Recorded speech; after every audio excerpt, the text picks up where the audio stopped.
कोचर जी आपका कैमरा ये है। दर्शकों आदाब।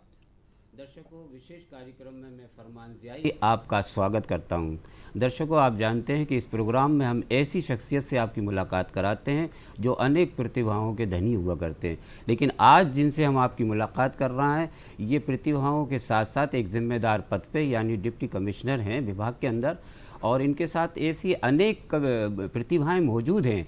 तो आज हम इनसे मुलाकात करते हैं। आप हैं अनिल कोचर जी, और आप डिप्टी कमिश्नर के साथ साथ आप गायक भी हैं, राइटर भी हैं, सूफ़ी भी हैं और इंस्ट्रूमेंट बजाते भी हैं। तो आज इनकी सारी बातें हम आपके सामने पेश करेंगे कि ये किस किस इंस्ट्रूमेंट में कहाँ महारत हासिल किए हुए हैं, इनको रुचि है। तो आइए कोचर जी, आपका स्वागत है हमारे भोपाल दूरदर्शन में। जी नमस्कार, थैंक यू। कोचर जी, एक सबसे पहले हम आपसे ये जानना चाहेंगे कि आपका परिचय क्या है, आप कहाँ के रहने वाले हैं, कैसे आप यहाँ तक पहुँचे, क्या क्या आप कर रहे हैं, थोड़ा सा परिचय। नमस्कार फरमान जी, मैं रहने वाला तो बालाघाट ज़िले का हूँ। जी जी। कटंगी मेरा प्लेस है, जो टाउन है, वहाँ का मैं रहने वाला हूँ। और अपनी नौकरी के सिलसिले में चूँकि मैं पीएससी के थ्रू डिप्टी कमिश्नर पद पर आज पहुँचा हूँ, जी जी, तो इस नौकरी के सिलसिले में अलग अलग जगहों पर रहते हुए आज भोपाल राजधानी में आज अपनी सेवाएँ दे रहा हूँ। और उसके साथ साथ चूँकि ज़िंदगी में हम जहाँ पे भी जाते हैं बहुत सारी चीज़ हमें सीखने को मिलती है। जी जी, अनेक प्रकार के लोग मिलते हैं, उनसे बहुत कुछ सीखता है, तो बहुत सारे अनुभव भी आते हैं और वो अनुभव आपके मन को कहीं ना कहीं टच करते हैं। सही बात। तो उस वजह से कहीं संगीत, कहीं कविता, कहीं कुछ लेखन, कहीं गायन, कहीं कुछ विचार, ये सारी चीज़ों को में मैं रुचि समाया गया है, सब सारी चीज़ें रुचि रखते हैं। अच्छा कोचर जी, हम क्योंकि आप राइटर हैं तो सबसे पहले हम राइटिंग पे बात करते हैं जी।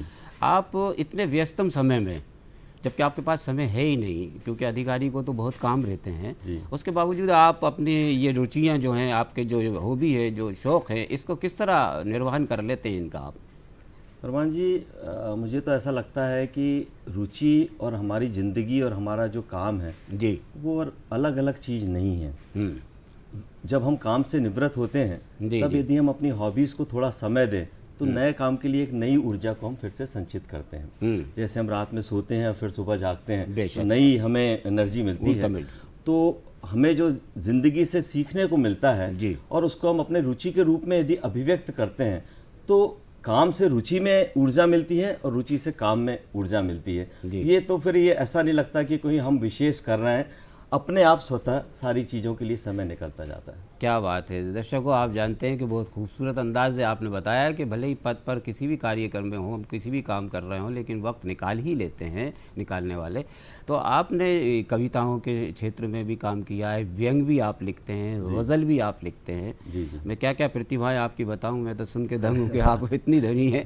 तो हम चाहेंगे कि आप राइटिंग के हिसाब से अगर कोई कविता आपने लिखी हो तो हमारे दर्शक सुनना चाहेंगे, कोई कविता सुनाए। मैं कुछ कविताएं आपके सामने ज़रूर पेश करना चाहूँगा। जी जी। आज का जो माहौल है जी जी, उस पर लेके और इंसान को किन चीज़ों पे विशेष रूप से ध्यान देना चाहिए, उन चीज़ों को लेकर के मैंने कुछ लिखने की कोशिश करी है। वो उसे मैं आपको और दर्शकों को ज़रूर सुनाना चाहूँगा। सौभाग्य माहौल में कि हर तरफ युद्ध विभीषिका, बहुत सारी चीज़ें ऐसी चल रही है, तो उसको लेकर के हमने कहा कि भीड़ मुझे रौंदती हुई निकल जाती है। भीड़ मुझे रौंदती हुई निकल जाती है। रक्त पिपासु लोग हाथों में नंगी तलवारें लिए घूमते हैं सर्वत्र। आय हाय। रक्त पिपासु लोग हाथों में नंगी तलवारें लिए घूमते हैं सर्वत्र। हर क्षण एक दूसरे का काटने को सर तत्पर। आय हाय। हर क्षण एक दूसरे का काटने को सर तत्पर, और मैं लहू लुहान उनके कदमों के तले, और मैं लहू लुहान उनके कदमों के तले ढूंढता हूँ वह महीन डोर, ढूंढता हूँ वह महीन डोर जो जोड़ती है तार दिलों के, जो जोड़ती है तार दिलों के, और शायद गिर गई है कहीं छूट कर सभ्यता के हाथों से, गिर गई कहीं छूट कर। बहुत खूबसूरत कविता आपने सुनाई। अच्छा, आप क्योंकि आप कंपोज़र भी हैं, अपनी गज़लों को और गीतों को आप म्यूज़िक में खुद कंपोजिंग करते हैं? हाँ, और उनको बहुत सारे गीतों को, भजन को, गज़ल को कंपोज किया है। जी जी जी जी। अच्छा, इसी के साथ कोई ऐसा अच्छा सा व्यंग, क्योंकि व्यंग एक ऐसी शैली है जो बहुत कम लोग इख्तियार करते हैं, तो कोई व्यंग आपने अगर लिखा है और जैसा आपने मुझे बताया भी है, तो हम सुनना चाहेंगे कि एक व्यंग और सुनाएं, उसके बाद हम आपकी ये प्रतिभाओं के सिलसिले में आगे चलेंगे, सफ़र करेंगे जी। व्यंग मैंने अभी लिखा है, उसका शीर्षक है कन्फ्यूज़न शरणम गच्छामि। अरे वाह। हम यदि दुनिया में देखें तो हर आदमी एक कंफ्यूज सा घूम रहा है, उसे हर जगह 2, 3, 4 विचार मिलते हैं, उसका ज़ेहन, उसका जो विज़न है वो कहीं क्लियर नहीं रहता। तो मैंने कभी लिखा था, उसकी 2 लाइन में लिखा था, हाथ से है वो, कि कन्फ्यूज़न ही कन्फ्यूज़न है, कन्फ्यूज़न ही कन्फ्यूज़न है, क्लियरिटी कुछ भी नहीं, सच कहता हूँ तेरी दुनिया की क्वालिटी कुछ भी नहीं। क्या बात। उसी पे मैंने उसको बढ़ाते हुए व्यंग लिखने की कोशिश करी है कि दुनिया का यदि मुझसे कोई माकूल नाम पूछे तो मेरा एक ही जवाब होगा, कन्फ्यूज़न। कन्फ्यूज़न, कुछ भी स्पष्ट नहीं है। अच्छा, कुछ भी स्पष्ट नहीं है, कुछ भी क्लियर नहीं। कोई जमीन की ओर देख रहा है, कोई आसमान की ओर, ये कह रहा है मैं सही हूँ, वो कह रहा है मैं सही। सब न केवल खुद को सही बता रहे हैं बल्कि दूसरे को गलत। क्या बात। मजे की बात यह है कि लोग खुद को सही बताने में इंटरेस्ट कम रखते हैं, दूसरे को गलत बताने में इंटरेस्ट। क्या बात है, वाह वाह वाह। आम आदमी बेचारा फुटबॉल की तरह हो गया है, आम आदमी बेचारा फुटबॉल की तरह हो गया है, जिधर की लात पड़ी उधर लुढ़का। कोई यूक्रेन को सही बता रहा है तो कोई रसिया को, कोई फिलिस्तीन को, कोई इजराइल को, कोई बुद्ध को भगवान की राह बताता है तो कोई बुत परस्ती को कुफ्र, कोई कहता है ऊपर भगवान बैठा है, कोई कहता है वो तो तेरे अंदर ही है। अरे भैया, पहले डिसाइड तो कर लो कि ये सही है कि वो सही है, तब दुनिया को बताओ।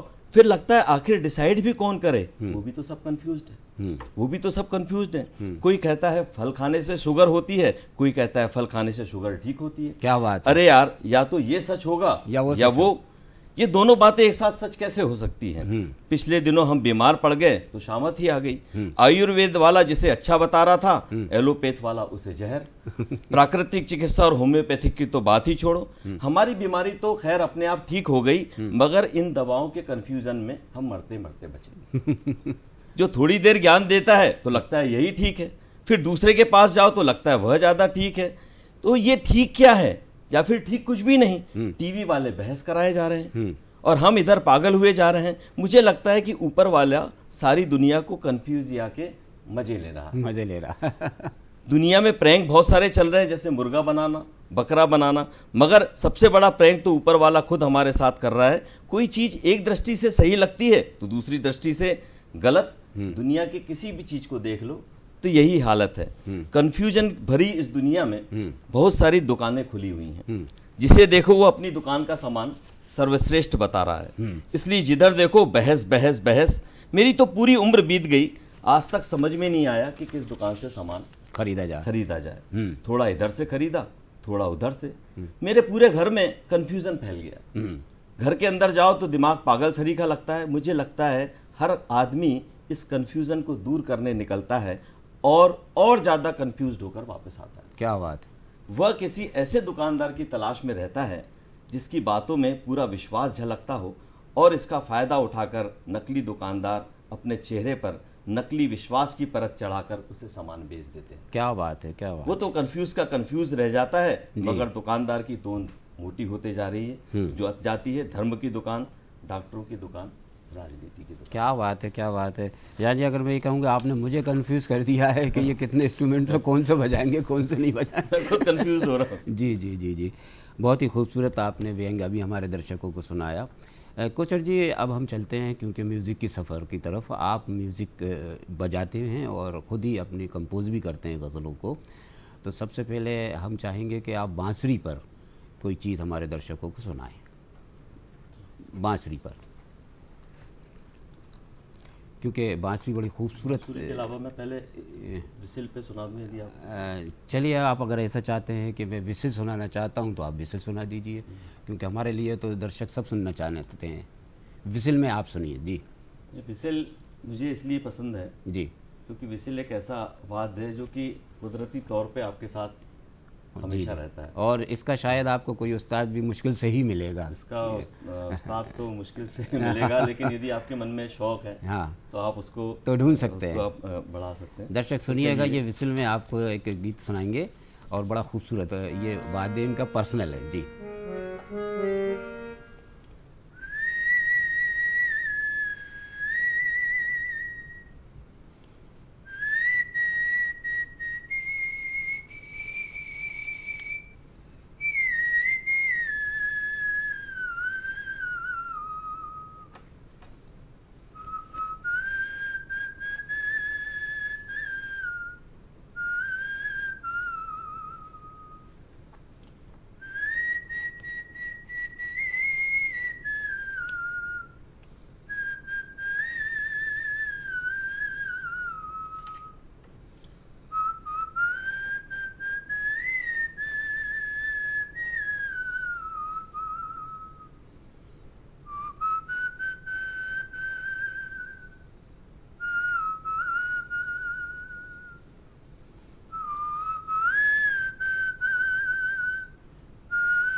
बहुत बहुत ही खूबसूरत, बहुत ही खूबसूरत, बहुत खूबसूरत।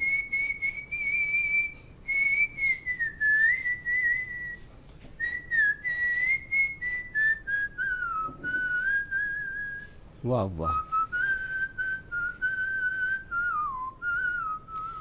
बहुत खुश शुक्रिया अनिल जी, अनिल जी बहुत बहुत शुक्रिया आपका, बहुत खूबसूरत आपने मेरे वतन लोगों को आपने विसल में सुनाया। बाकी ये कला आपके पास कुदरती है, इसका गुरु आपको शायद मिला नहीं होगा अभी। हम ये जानना और चाहते हैं आपसे कि ये खूबसूरत जो गीत आपने अभी पढ़ा है विसल के अंदर, तो यह ज़ाहिर है आपका उस्ताद तो कोई इसमें है नहीं मेरे अंदाज से। हाँ, वो मुझे एक शौक़ के तौर पर हाँ मैंने इसे सीखा है। जी जी। अच्छा, इसकी के साथ आपने जो गज़ल लिखी है जी, तो गज़ल हम चाहेंगे कि आप, क्योंकि ये सिंथेसाइज़र आपके पास रखा हुआ है तो आपका कंपोज की हुई गज़ल होगी, तो ज़ाहिर है आप वो गज़ल के 2-3 शेर, ज़्यादा हम क्योंकि हमारे पास वक्त की कमी है इसलिए आप सिर्फ 2 या 3 शेर अपनी गज़ल के हमें सुना दीजिए ताकि दर्शक सुनें। दर्शकों, ये आज आपके सामने अनेक प्रतिभाएं आपके सामने लेकर आए हुए हैं, आइए अब इनसे सुनते हैं इन्हीं की कंपोज की हुई गज़ल।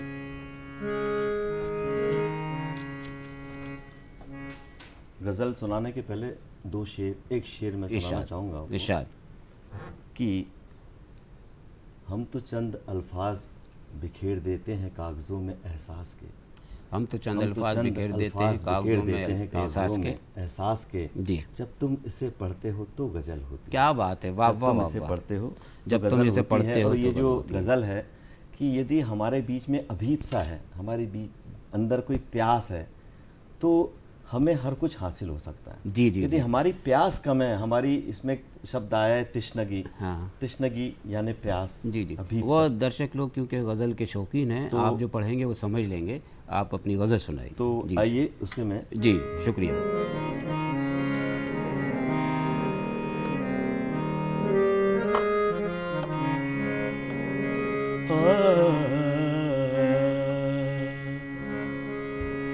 इन चरागों में मोहब्बत की रोशनी कम है। क्या बात है। इन चरागों में मोहब्बत की रोशनी कम है। रोशनी कम है।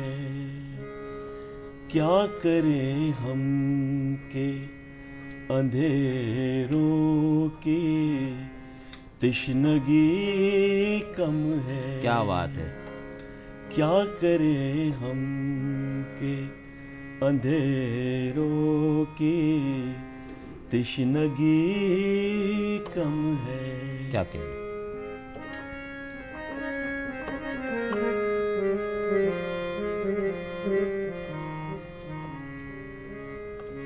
जो दुआ मांगी तो हंस कर के आसमान ने कहा। क्या बात है।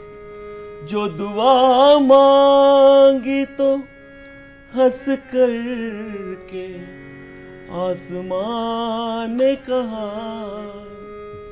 जो दुआ मांगी तो हंस कर के आसमान ने कहा।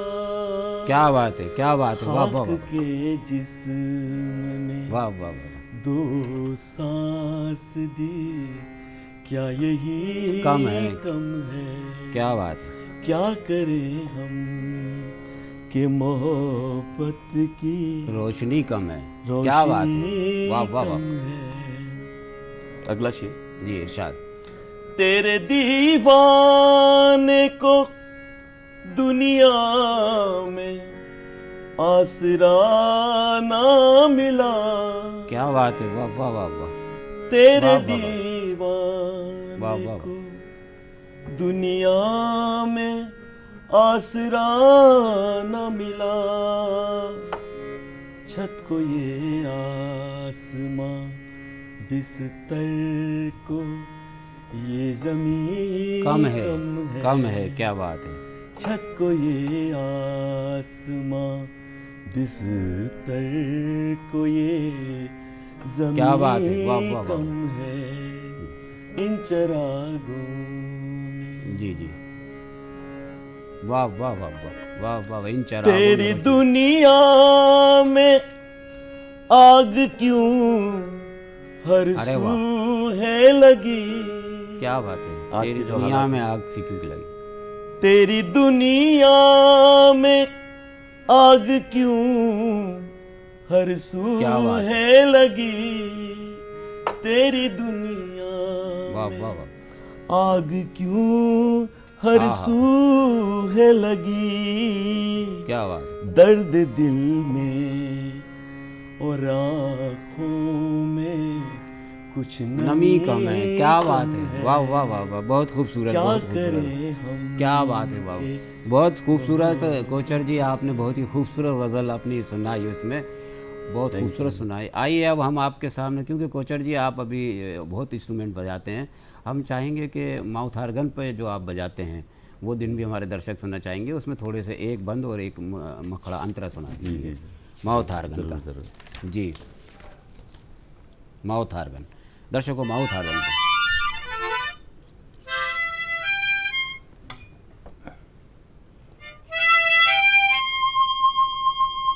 क्या बात है। वाह वाह वाह वाह। अरे वाह।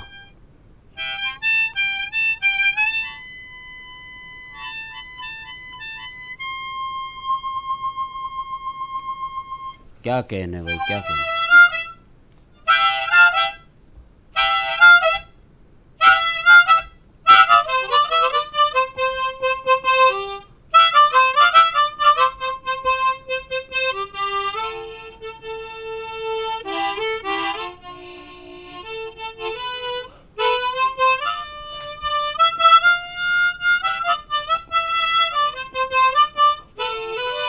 क्या बात है, वाह वाह वाह,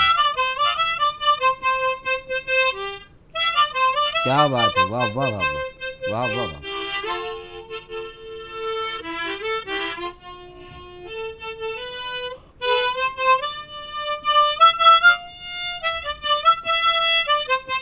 क्या बात है, वाह वाह वाह वाह वाह वाह वाह, बहुत खूबसूरत।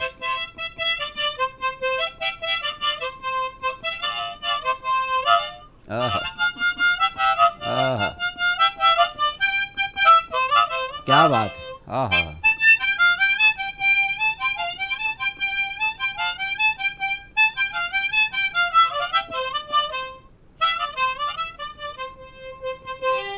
क्या बात है, बहुत खूबसूरत है।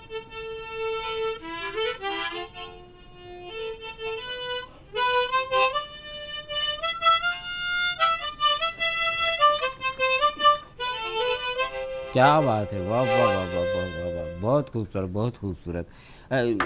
कोचर जी, बड़ी खूबसूरत आवाज़ के अंदर आपने गज़ल पढ़ी थी, लेकिन उससे अच्छा ये माउथ ऑर्गन भी आपने बजा दिया, क्या बात है। और आप में हम चाहेंगे, क्योंकि हमने बांसुरी की आपसे बात की थी कि आप शुरू में बजा, लेकिन आपने विसिल बजा दी थी, तो आप दर्शक सुनना चाहेंगे कि बांसुरी में आप कोई बेहतरीन सा गीत बनाएं।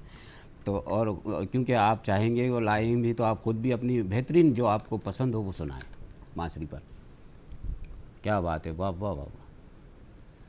हम चूँकि भोपाल में बैठे हैं, जी जी, भोपाल के नाम से मिलती जुलती राग है, राग भोपाली। अरे वाह वाह वाह वाह, राग में पढ़ना तो बहुत अच्छा। रागिनियों का ज़्यादा जानकार तो नहीं हूँ, ना ही मैं कोई बहुत उम्दा कोई बड़ा कलाकार हूँ, लेकिन चूँकि शौक रखता हूँ मैं कुछ बजाने। ये आपका बड़ापन है, सही बात है, वाह वाह।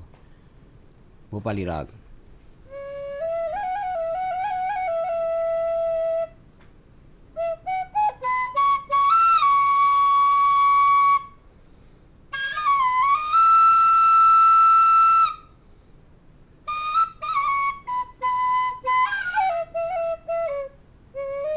आ हा हा, क्या खूबसूरत राग भोपाली है, वाह।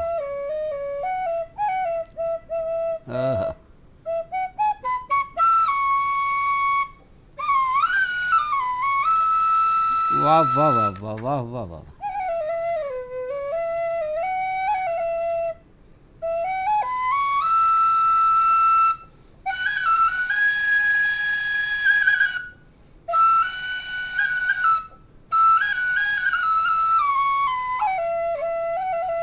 क्या बात है, हाँ, बहुत खूबसूरत, बहुत खूबसूरत। कोचर जी, बड़े ये आप वक्त निकाल लेते हैं और ये कैसे आप बजा लेते हैं, इसका भी कोई आपको उस्ताद नहीं है? हाँ, उस्ताद तो वैसे तो यदि देखा जाए तो उस्ताद तो मुझे कोई नहीं मिला, लेकिन दूसरे शब्दों में कह सकता हूँ कि मुझे बहुत सारे उस्ताद मिले। अच्छा। जहाँ जिससे मिला, जिसने कहा जाता है, मुकेश का गीत है, जो जिससे मिला सीखा हमने। तो जहाँ पे भी मैं रहा, जहाँ पे भी गा, यदि वहाँ कोई गुणी व्यक्ति मिला, आप जैसे जो भी मिले, उनकी सोहबत में मैं आया और मैंने, मुझे जो चीज़ अच्छी लगी उसे कोशिश किया कि मैं उसे आत्मसात कर पाऊँ। कितना कर पाए ये तो मैं नहीं जानता, लेकिन मुझे ये सब चीज़ों में सुकून मिलता है, खुशी मिलती है। अच्छा, आप क्योंकि आप डिप्टी कमिश्नर के पद पर कार्यरत भी हैं, तो इस पर आपके ये जो शौक़ है, इसने किसी तरह आपको सहयोग दिया है आपकी इस सर्विस में? बिल्कुल जी। लोग अक्सर ये मानते हैं कि यदि आपके पास कोई शौक़ हो और उसमें आप कोई वर्क कर रहे हैं और ख़ासतौर पे कोई उत्तरदायित्वपूर्ण वर्क कर रहे हैं, तो ऐसा लगता है कि आपका शौक़ जो है आपके काम में बाधा डालेगा। जी। लेकिन मेरा जो मानना है वो बिल्कुल अलग है। यदि आप ज़हन में एक शौक़ रखते हैं, ख़ासतौर पे संगीत का, कविताओं का, तो जीवन में एक रिदम बैठता है। जी। ये सारी चीज़ें आपको एक इंसान से कनेक्ट करती है। जी जी। और फिर आप जब उस कनेक्शन को लेकर के, उस फीलिंग को लेकर के जब अपना वर्क करते हैं, तो आपको वर्क में एक आनंद आता है, क्योंकि कविता वो नहीं है कि जो सिर्फ कागज़ में उकेरी जाए, या गीत वो नहीं है जो यहाँ पे इंस्ट्रूमेंट में बजाया जाए या गाया जाए। जी जी। एक गीत वो भी होता है जब अपने कार्य क्षेत्र में आप काम करते हैं, उसमें भी एक रिदम होती है, उसमें भी एक काव्य होता है। जब आप अपने काम से किसी के चेहरे पे कोई मुस्कुराहट ला सके, क्या बात है, आप अपने काम से कोई अच्छा काम कर सके, उससे जो सुकून मिलता है, जी वो जी। फीलिंग भी ऐसी होती है जैसे फील किसी गीत की या किसी गज़ल की या कविता की होती है। बहुत आध्यात्मिक विचार, बहुत मुझे तो बहुत ऐसा लगता है कि जो काम है और जो ये सारी चीज़ें हैं ये एक दूसरे के से जुदा नहीं है, बल्कि एक दूसरे के पूरक है। कोचर जी, हम आपसे और भी बात करते हैं और आप कई इंस्ट्रूमेंट और साथ में लाएं, बजा सकते हैं आप, लेकिन वक्त की कमी है, इसलिए अब यही धन्यवाद आपका बहुत बहुत। दर्शकों, ये थे अनिल कोचर जी, जो डिप्टी कमिश्नर के पद पर फाइज भी थे और कई विधाओं में आपने अपनी कविताएं भी लिखी हैं और इंस्ट्रूमेंट भी आपके सामने पेश किए हैं। अब मुझे इजाज़त दीजिए, नमस्कार। जी नमस्कार।